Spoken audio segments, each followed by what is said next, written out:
Hello बच्चों, आप लोगों का स्वागत है हमारे यूट्यूब चैनल बायो हब में। आज हम फिर एसएससी बायोलॉजी के कुछ पीवाईक्यू लाए हैं, जिसकी वजह से आपका प्रैक्टिस भी हो सके, क्वेश्चन प्रैक्टिस, और आप कुछ कंसेप्ट भी सीख लो, क्योंकि कंसेप्ट सीखना ज़रूरी है। कंसेप्ट सीखने के साथ साथ सबसे ज़्यादा ज़रूरी है क्वेश्चन को प्रैक्टिस करना। क्वेश्चन प्रैक्टिस ही आपके सिलेक्शन का सबसे बड़ा कारण बन सकता है। तो चलिए सबसे पहला क्वेश्चन देखते हैं। क्वेश्चन ये है कि which of the following is the largest gland of our body. हमारे बॉडी के सबसे जो लार्जेस्ट ग्लैंड कौन सा होता है। ये मेमोरी बेस्ड क्वेश्चन है कि लार्जेस्ट ग्लैंड, सबसे पहले लार्जेस्ट ग्लैंड कौन होता है, तो वो होता है आपका लीवर। अब सबसे पहले लीवर, तो हमारा तो आंसर लीवर हो जाएगा, कोई प्रॉब्लम नहीं। बट अगर हमें देखते हैं यहाँ से क्वेश्चन हम उठाएंगे कि आखिर ये लीवर या फिर ग्लैंड होता क्या है। सबसे पहला क्वेश्चन तो यही है कि ग्लैंड होता क्या है। तो यहाँ देखिएगा ध्यान से कि ग्लैंड होता क्या है।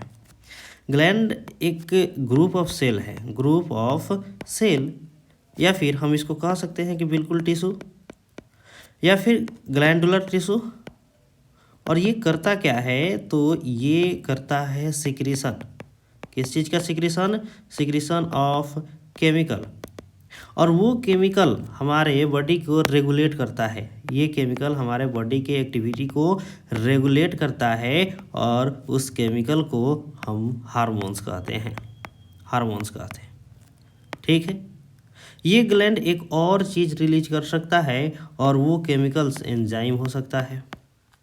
इसी बेसिस पे हमने बांट दिया है ग्लैंड को दो भागों में। और ग्लैंड के दो भाग कौन कौन से हैं? ग्लैंड दो प्रकार के होते हैं। First is endocrine and second is exocrine. Endocrine का मेनली सिक्रीशन हार्मोन्स होता है, जबकि एक्सोक्राइन का मेनली सिक्रीशन एंजाइम हो सकता है। इसके पास, इंडोक्राइन के पास डक्ट नहीं होता है, ये डक्टलेस होता है। इनके पास डक्ट होता है, एक्सोक्राइन के पास डक्ट होता है। ये छोटी छोटी बातें हैं जो आपको याद रखनी है। ठीक है, समझ में आ गया। अब हम क्या पढ़ते हैं कि अब हम थोड़ा सा देख लेते हैं इसके साथ जो ऑप्शन दिया है उसके बारे में भी, क्योंकि एग्जाम में अगले क्वेश्चन में हो सकता है, अगले एग्जाम में थायराइड के बारे में पूछ दे, किडनी के बारे में पूछ दे, या फिर पैनक्रियाज के बारे में पूछ दे। तो जो थायराइड है, थायराइड भी एक प्रकार का ग्लैंड है, मीन्स इंडोक्राइन ग्लैंड है। इसका मतलब हुआ कि ये भी हार्मोन सेक्रेट करता होगा। ये भी क्या करता होगा? हार्मोन्स सेक्रेट करता होगा। और इसके हार्मोन्स को हम क्या कहते हैं? तो इसके हार्मोन्स को हम कहते हैं थायरॉक्सिन। क्या कहते हैं? थायरॉक्सिन। याद रखिएगा, T3 T4 थायरॉक्सिन। ये थायरॉक्सिन क्या करता है? तो हमारे मेटाबॉलिज्म को रेगुलेट करता है। इसके बारे में एक और बात जानिएगा कि थायरॉक्सिन बनाने के लिए ये थायराइड ग्लैंड को चाहिए आयोडीन, कोफैक्टर के रूप में इसे चाहिए आयोडीन। और अगर आयोडीन की कमी हो जाए, डिफिशियंसी हो जाए, तो ये थायराइड ग्लैंड थोड़ा सा बड़ा हो जाता है और हमें हो जाता है ग्वाइटर रोग। इसके बारे में आप सुने होइएगा। तो ग्वाइटर क्यों होता है? आयोडीन की डिफिशियंसी से। ये एग्जाम में पूछा जाता है, ये इम्पोर्टेंट है। चलिए अगला पढ़ते हैं किडनी के बारे में। किडनी आखिर होता क्या है? तो किडनी जो है एक्सक्रीटरी सिस्टम का, किडनी जो है ये पार्ट है एक्सक्रीटरी सिस्टम का।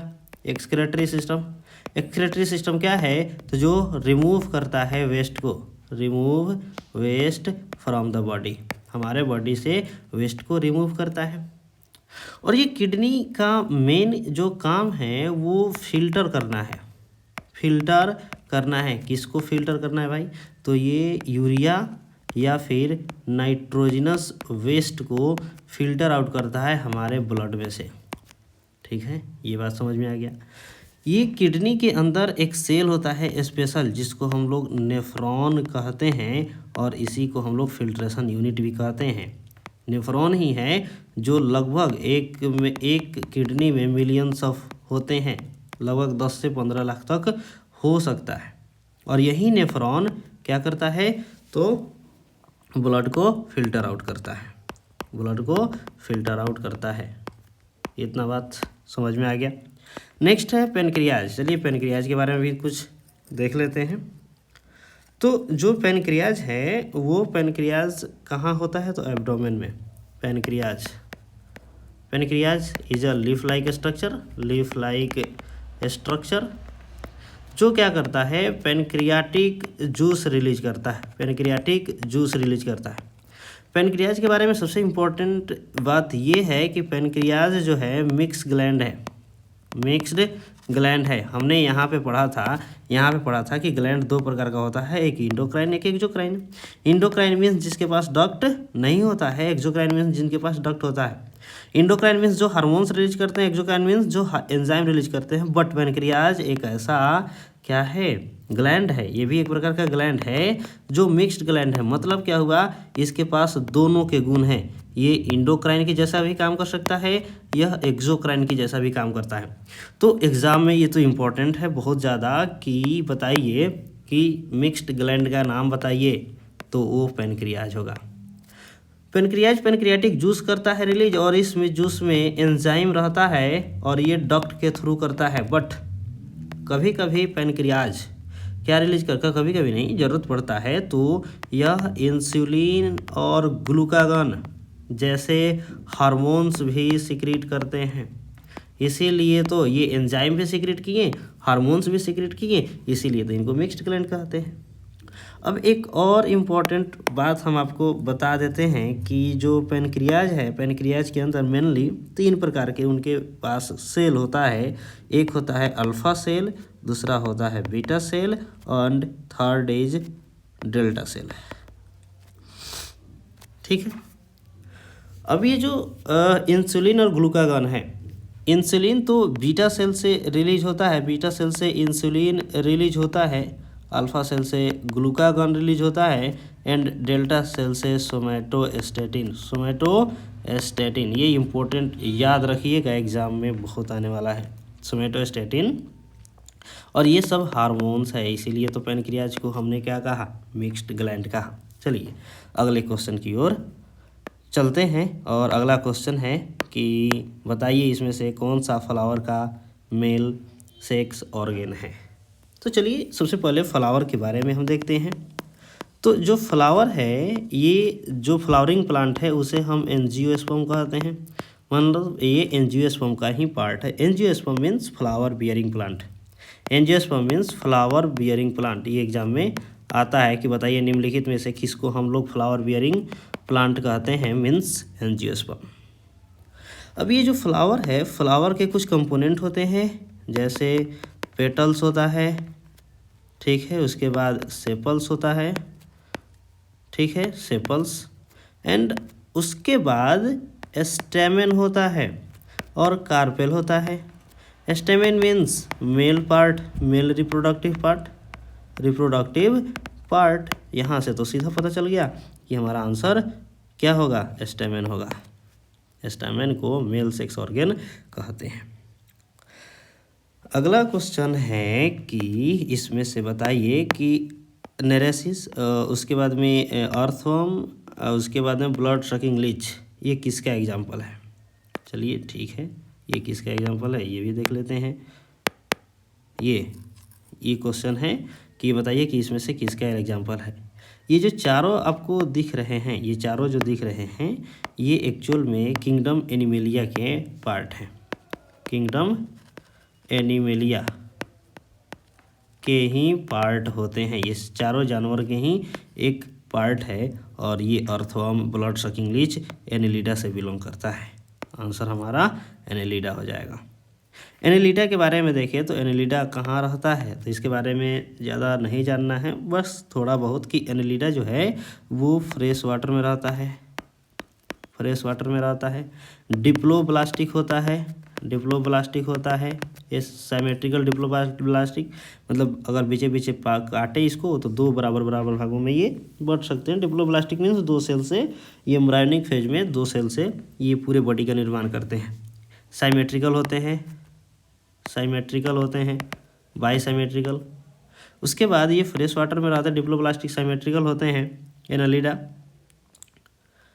अब इसके बारे में आगे हम नेक्स्ट क्वेश्चन पढ़ते हैं कि इसमें से what is the full form of DNA.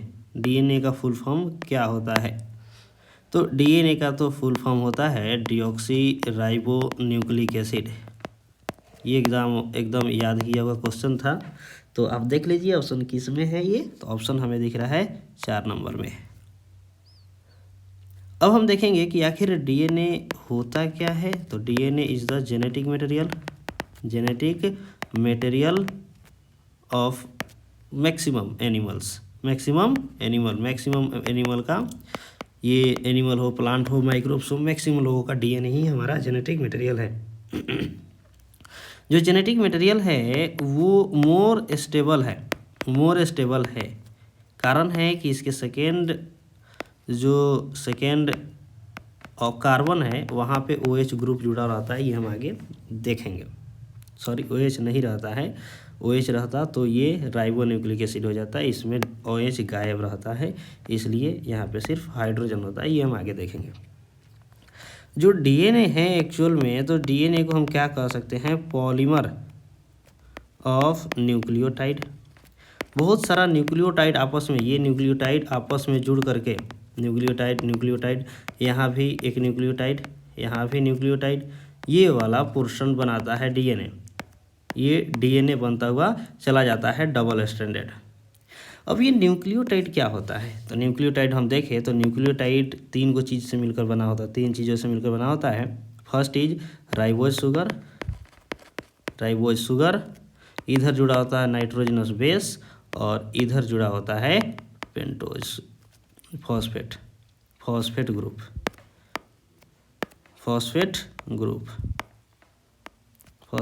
Group. अब चलो देखते हैं कि राइबोज शुगर होता क्या है। तो ये देखिए, ये हुआ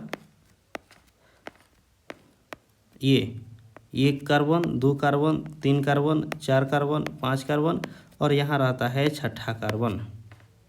ठीक है, ये भी जुड़ा होता है फॉस्फेट ग्रुप से, यहाँ फॉस्फेट ग्रुप से जुड़ा, और फर्स्ट कार्बन जुड़ा होता है नाइट्रोजनस बेस से। तो ये जो कंप्लीट स्ट्रक्चर है, ये वाला कंप्लीट स्ट्रक्चर, ये आपका क्या हो जाएगा, ये हो जाएगा हमारा न्यूक्लियोटाइड। इस न्यूक्लियोटाइड में डीएनए में सेकेंड पोजीशन, ये है सेकेंड पोजीशन, ठीक है, और इस सेकेंड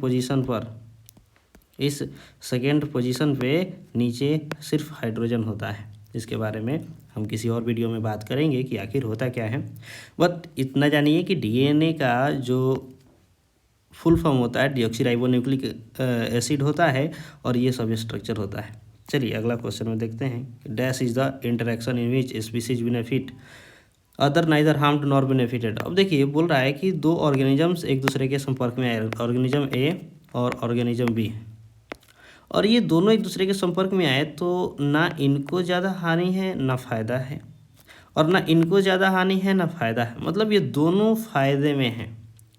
ए की वजह से बी फायदा में है, बी की वजह से ए फायदा में है। अगर इस प्रकार का कोई रिलेशनशिप है 2 ऑर्गेनिज्म के बीच में, तो उसको हम क्या कहते हैं, कॉमेंसलिज्म। तो हमारा आंसर होगा कॉमेंसलिज्म। तो प्रीडेशन किसे कहते हैं, तो प्रीडेशन का मतलब होता है कि ए और बी 2 ऑर्गेनिजम्स आपस में आए संपर्क में, ए क्या करे, अपने फ़ायदे के लिए बी को किल कर दे, उसको प्रे कर ले, शिकार कर ले, मार दे, तो उसे हम प्रीडेशन कहते हैं। कंपटीशन का मतलब होता है कि ए और बी 2 आए संपर्क में, बट एक को फ़ायदा और दूसरे को नुकसान हो जाए, तो उसे हम कंपटीशन कह देते हैं। 2 लोगों के बीच में कंपटीशन हो रहा है, मान लीजिए ए और बी के लिए बीच में, ए के इस सी के लिए सबस्टांस के लिए अब कंपटीशन हो रहा है, या तो ये सी इसको मिलेगा या फिर इसको मिलेगा, तो एक को फ़ायदा एक को नुकसान यहाँ पे होने वाला है। बात करते हैं पैरासिटिज्म का। तो पैरासिटिज्म का मतलब क्या होता है, इसमें एक ऑर्गेनिज्म दूसरे ऑर्गेनिज्म को होस्ट बनाता है। ये ऑर्गेनिज्म आएगा बी के शरीर में, और इसके शरीर का यूज, इसके बॉडी का यूज करके अपना न्यूट्रिशन कंप्लीट करेगा, इसको हम लोग पैरासिटिज्म कहते हैं। तो यहाँ से ज़्यादातर जो माइक्रोब्स होते हैं जो बीमारी फैलाते हैं, उसे हम पैरासाइटिक ऑर्गेनिज्म भी कहते हैं।